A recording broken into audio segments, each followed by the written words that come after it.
जय गुरुजी। शुक्राना गुरुजी। सारी संगत को जय गुरुजी। संगत जी, आपको पता है, अगर हम ये सब उपाय करेंगे तो हम गुरुजी से दूर होते जाएंगे। इसलिए कोशिश कीजिए कि आप वहमों में ना पड़े और गुरुजी से दूर ना हो। इसी पर एक आंटी जी का सत्संग सुनाती हूँ। संगत जी, मेरा नाम मनप्रीत कौर है। मैं आप सबसे अपना शुक्राना सत्संग शेयर कर रही हूँ। मैंने बताया था लास्ट सत्संग में कि गुरुजी ने कहा है कि तेरे और तेरे परिवार के ऊपर फिर से मरण क्रिया की जा रही है। शनिवार तक का टाइम है, संभल कर रहना। बहुत भारी संकट है। इस मरण क्रिया का असर मुझे दिखना भी शुरू हो गया। पहले मेरे पापा की तबीयत खराब हुई, फिर घर में सबके थ्रोट ब्लॉक हो गए और मेरे ड्रीम्स में भी मेरे ऊपर बहुत गंदे अटैक फिर से शुरू हो गए। जैसे ही कोई संकट आता है, गुरुजी मुझे शुक्राना करने का बहुत स्ट्रॉन्ग मैसेज दे देते हैं कि शुक्राना कर दे, सब ठीक हो जाएगा। और शुक्राना करने से वो कष्ट जो मेरे या मेरी फैमिली पर आने वाला होता है वो कट जाता है। अभी 1-2 दिन से मेरे दोनों हाथ रात को सोते टाइम सुन पड़ जाते हैं। मुझे लगा शायद सर्वाइकल या नसों की कमज़ोरी की वजह से ऐसा हो रहा है, पर नहीं, ये ब्लैक मैजिक की वजह से है। मुझे पैरालिसिस जैसा कुछ हो जाता है और मैं ज़ोर ज़ोर से अपने हाथ झटकना शुरू कर देती हूँ। मुझे बहुत एंजाइटी होने लग गई थी। गुरुजी ने एक सत्संग सुनवाया जिसमें चंदन के तिलक लगाने को कहा जा रहा था। फिर मैंने गुरुजी को चंदन का तिलक लगाकर अपने दोनों हाथों पर लगाया, मंत्र जाप करते हुए। उससे थोड़ा आराम मिला और पेन भी कम हो गया। रात को सोते टाइम भी मैं गुरुजी का जल प्रसाद लगाकर सोती हूँ। ये गुरुजी की कृपा ही है जो मेरे दोनों हाथ काम कर रहे हैं और मैं सत्संग लिख भी पा रही हूँ, वरना पता नहीं कभी दोबारा सत्संग लिख भी पाती या नहीं। मैं जानती हूँ मेरे सत्संग लिखने में मुझसे बहुत सी गलतियाँ हो जाती हैं। उसके लिए आंटी जी मुझे माफ़ कर देना। आप बहुत मेहनत करते हो हमारे सत्संग शेयर करने में, उसके लिए थैंक यू सो मच। गुरुजी आपको अपनी बहुत सारी ब्लेसिंग्स दे और हमेशा आपको और आपकी फैमिली को खुश रखें।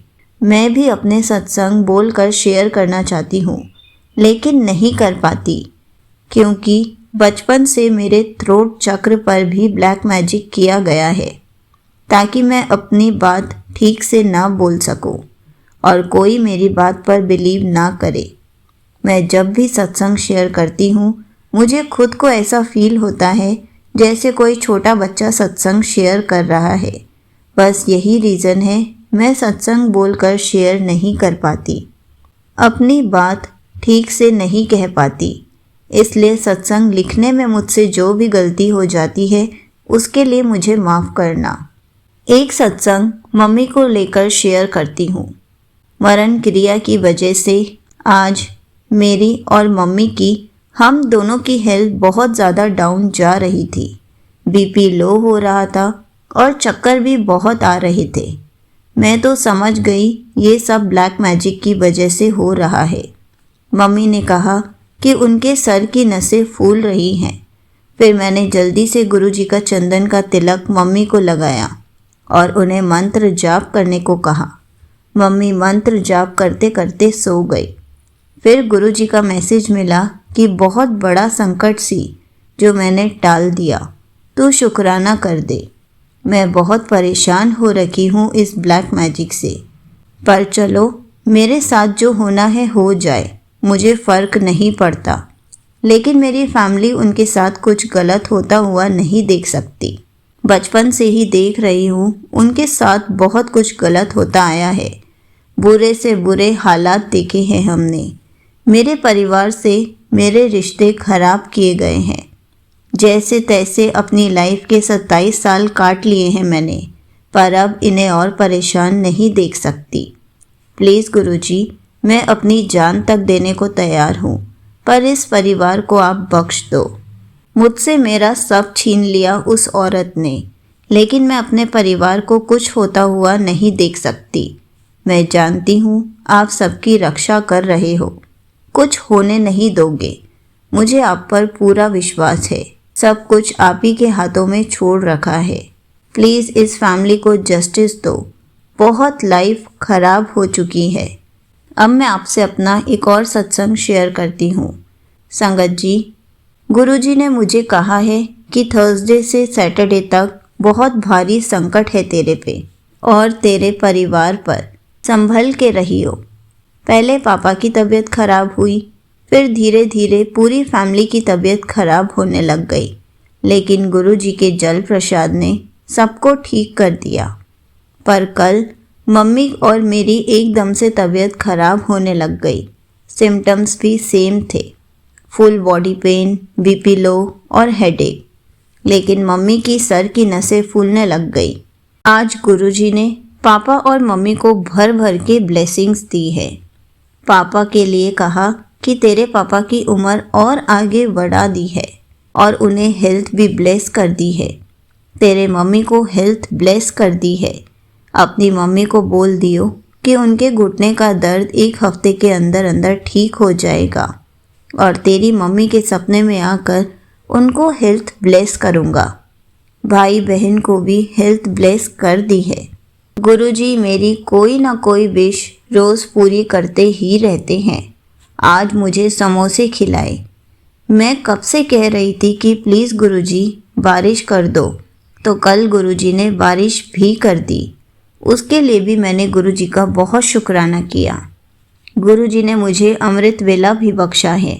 मैं पिछले 3 साल से मेडिटेशन कर रही थी, लेकिन लास्ट ईयर अगस्त 2023 में जब से मेरे ऊपर हेवी ब्लैक मैजिक होना स्टार्ट हो गया, मेरा सारा meditation, yoga, morning walk, jogging, exercise, एक पूरे दिन का रूटीन बना रखा था, वो सब बंद होना स्टार्ट हो गया और अब हालत ये है कि मैं बैठकर मेडिटेशन भी नहीं कर सकती। 5 मिनट भी ठीक से बैठा नहीं जाता स्लिप डिस्क की वजह से। पर मुझे पता है टाइम लग रहा है, लेकिन गुरुजी सब ठीक कर देंगे। गुरुजी कहते हैं कि तू मेरा शेर पुत्र है, इन्नी छेती हार ना मानी। मेरे हुंदे हुए तेनू कुछ नहीं हो सकता। आज मैंने गुरुजी से माफ़ी मांगी। मुझे सच में नहीं पता था कि मेरे कर्म इतने माड़े हैं, मेरी वजह से आपको कितना कुछ सहन करना पड़ रहा है। फिर भी आप मुझसे और मेरे परिवार से कितना प्यार करते हो। मैं बेशक ठीक से सत्संग शेयर नहीं कर पाती कि आपने हमारे लिए क्या कुछ किया है, कितने कष्ट अपने ऊपर लिए हैं। मैं आपकी महिमा का बखान कर ही नहीं पाती। भुलक्कड़ बच्ची हूँ आपकी, कितना कुछ तो मैं भूल ही जाती हूँ। वरना संगत जी, आप सिर्फ अपना ब्लैक मैजिक का ही सत्संग शेयर करने बैठूं तो वो 2-3 घंटे का सत्संग हो जाएगा, पर जितना गुरुजी ने करवाना चाहा उतना शेयर हो जाता है। और एक चीज़ और, मैंने आज तक कोई उपाय नहीं किया। जितने भी सत्संग सुनो उसमें कुछ ना कुछ करने को बोलते ही रहते हैं। मैं जॉबलेस हूँ, अभी मैं कहाँ से इतने सारे उपाय करूँगी। सोच सोच कर ही इतनी एंजाइटी और नेगेटिविटी होने लग जाती है। दिल करता था अपनी जान ही दे दूँ, पर गुरुजी ने कहा तुझे कुछ करने की ज़रूरत नहीं है, तू सिर्फ सत्संग सुन। सत्संग सुनकर ही तेरे कष्ट कट जाने हैं। मैं तेरे नाल हूँ, सब संभाल लूँगा। मैंने सिर्फ एक बार हनुमान जी को लड्डू चढ़ाए थे, पर उपाय करके मुझे ऐसे लगा जैसे मैं गुरुजी पर बिलीव नहीं कर रही और लोगों की बातों में आकर इन उपाय के चक्रों में पड़ रही हूँ। मैं गुरुजी को सब कुछ सरेंडर कर चुकी हूँ। चाहे मुझे जितने मर्जी सत्संग सुनवा दो, मैं कोई उपाय नहीं करने वाली। मैं किसी के आगे हाथ नहीं फैलाऊंगी पैसों के लिए। अब जो करना है गुरुजी आप ही करना। बस गुरुजी ने ही मेरा ख्याल रखा हुआ है। कोई उपाय नहीं करने तूने, तेरा प्यो बैठा है। सत्संग सुनवा सुनवा कर ही गुरुजी ने ना जाने मेरी और मेरे परिवार की कितनी बीमारियां कटवा दी हैं। यहीं पर आंटी जी का सत्संग समाप्त होता है। संगत जी, आपको पता है ये बात बिल्कुल सच है। अगर हम कोई भी उपाय करेंगे तो ऐसा ही लगेगा कि हम गुरुजी पर बिलीव नहीं करते। हमारा भरोसा दिन भर दिन गुरुजी के ऊपर से उठने लगेगा, क्योंकि जब हम उपाय करेंगे तो हमें यही होगा कि हमने तो उपाय किया था, इसलिए हमारा काम बन गया। लेकिन सच बात तो ये है, गुरुजी हमारा टेस्ट लेते हैं। गुरुजी हमारे काम करने में थोड़ा सा टाइम ज़रूर लगा रहे हैं, लेकिन हमारे कर्म इतने माड़े होते हैं कि टाइम लग ही जाता है, पर हमारा काम पूरा गुरुजी ज़रूर करते हैं। इसलिए हमें कोई भी उपाय करने की ज़रूरत नहीं है। उपाय तो हमेशा ज्योतिषी बताते हैं। गुरुजी ने कभी भी ऐसा कुछ नहीं कहा कि मंदिर में लड्डू चढ़ाओ, चुन्नी चढ़ाओ, कभी नहीं कहा। आजकल तो मैं कमेंट्स में ये भी पढ़ रही हूँ कि हमने गुरुजी के आगे पैसे चढ़ाए हैं, हम उन पैसों का क्या करें। हमें कहा गया था कि 50 रुपये या 500 रुपये मेरे आगे चढ़ा दे। संगत जी, गुरुजी ने कभी भी ऐसा नहीं कहा। गुरुजी हमेशा कहते हैं, खाली हाथ आओ और झोलियाँ भर कर लेकर जाओ। हम जब बड़े मंदिर जाते हैं तब भी हमें कभी नहीं कहा जाता कि दान पेटी में कुछ डाल दो। जितनी आपकी श्रद्धा है उतना ही डालो। अगर आप नहीं डालना चाहते हो तो भी कोई बात नहीं, लेकिन गुरुजी ने कभी भी इन वहमों में नहीं डाला है। तो आप कोशिश कीजिए कि वहमों में ना पड़े, वहमों से दूर रहें। अगर आप वहमों में पड़ेंगे तो आप खुद अपने आप ही गुरुजी से दूर होते जाएंगे। इसलिए गुरुजी के साथ हमेशा बने रहें। जय गुरुजी, शुक्राना गुरुजी।